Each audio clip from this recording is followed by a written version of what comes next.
Bonjour et bienvenue, voici notre tour d'horizon économique, géopolitique, sanitaire et boursier. Nous sommes le mardi 20 juillet, dernière journée sans passe sanitaire. Et pour comprendre comment tourne la planète finance, c'est sur la bourse au quotidien et nulle part ailleurs. Et l'épisode du jour s'intitulera Les leviers commencent à craquer. On peut se demander en effet si l'on n'est pas en train d'assister à la réduction des leviers que j'anticipais déjà depuis des semaines. Beaucoup me répondront depuis trop longtemps, Monsieur Béchade. Il se trouve que les banques centrales ont continué d'arroser les marchés, que la BCE a accéléré, et que donc tout le monde a continué de prendre du levier pour acheter à peu près tout et n'importe quoi. Enfin non, pas que n'importe quoi, également de beaux dossiers, mais à n'importe quel prix. En ce qui concerne le n'importe quoi, là je parle évidemment des émissions obligataires de catégorie high yield ou junk. Eh bien, figurez-vous qu'aujourd'hui, l'obligataire est en train de retrouver ses meilleurs niveaux depuis fin janvier aux États-Unis. Le rendement des T-bonds américains retombe sous les 1,1580. Nous venons de 1,77.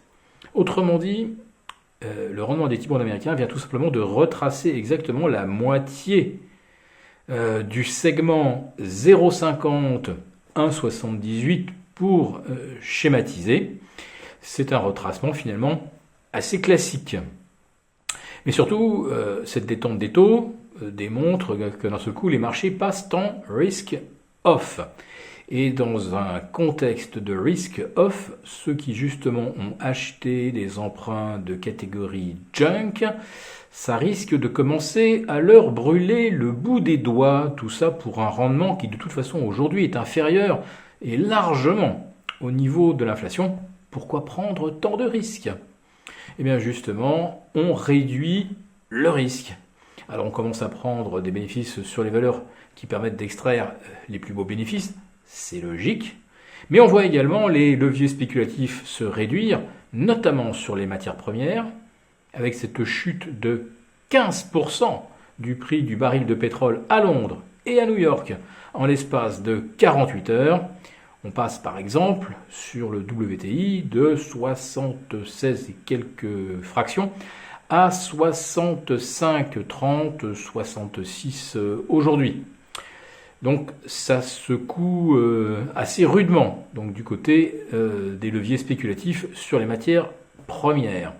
Et on commence également à voir peut-être se réduire les leviers spéculatifs sur le Bitcoin et les cryptos. Bitcoin retombé sous les 29 500, c'est-à-dire en dessous de ces planchers du mini-crack du 19 mai dernier.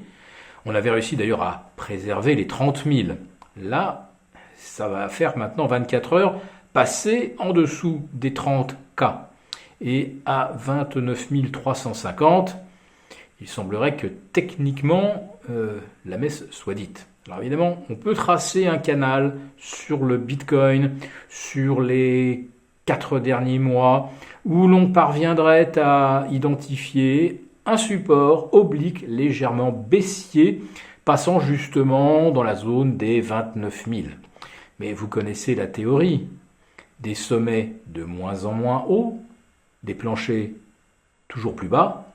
Tout cela, ce n'est pas un indicateur favorable pour les acheteurs. Et il n'y a plus maintenant qu'à attendre un déclic pour que toutes les ventes stop se déclenchent, effectivement en dessous des 29 300. Donc surveillez bien le Bitcoin, mais également les autres cryptos, les plus spéculatives, l'Ethereum, le Dogecoin, le Binance Coin, avec cette performance annuelle absolument stellaire, on risque là aussi d'avoir des surprises. En ce qui concerne les actions, est-ce qu'on peut vraiment parler de levier ?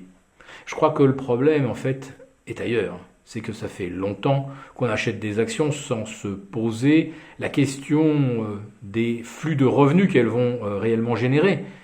on voit arriver de l'argent et on est obligé de l'investir. Donc on ne se pose pas de questions. Mais si d'un seul coup on devait se demander quelle est la valeur réelle, ou en tout cas, au minimum, quels sont les flux de revenus qu'on peut attendre, on est là sur des valorisations probablement supérieures à 50%, de 50% par rapport à la moyenne historique. Donc on est absolument très très loin d'avoir non pas réduit les leviers, mais d'avoir ramené les valorisations à quelque chose de cohérent. Et tout le problème de ce marché, depuis que les banques centrales se sont emparées de tous les leviers, c'est qu'il n'y a plus de cohérence.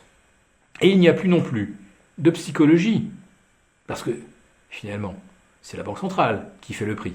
Alors, peut-être pas directement en achetant les actions, comme la Banque centrale du Japon. La Fed ne fait pas ça. Mais elle donne de l'argent aux acheteurs. Elle leur prête de l'argent en quantité illimitée. Alors, eh bien, les acheteurs, ils achètent. Et en face, comme on sait que la Banque centrale tire toutes les manettes, personne ne vend. Ce qui signifie que si le marché commence à baisser, aucun vendeur ne sera là pour racheter. Autrement dit, on ne compte plus que sur la Banque centrale. Et est-ce que la Banque centrale va réduire ses leviers à elle? C'est des leviers infinis. Finalement, elle ne va pas le faire.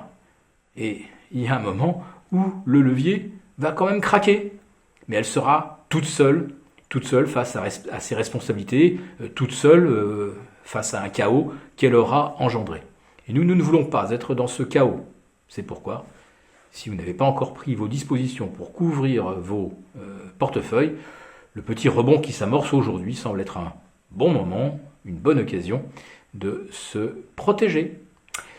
Nous vous retrouvons pour un live jeudi avec nos abonnés de la lettre des affranchis. Et sinon, à demain.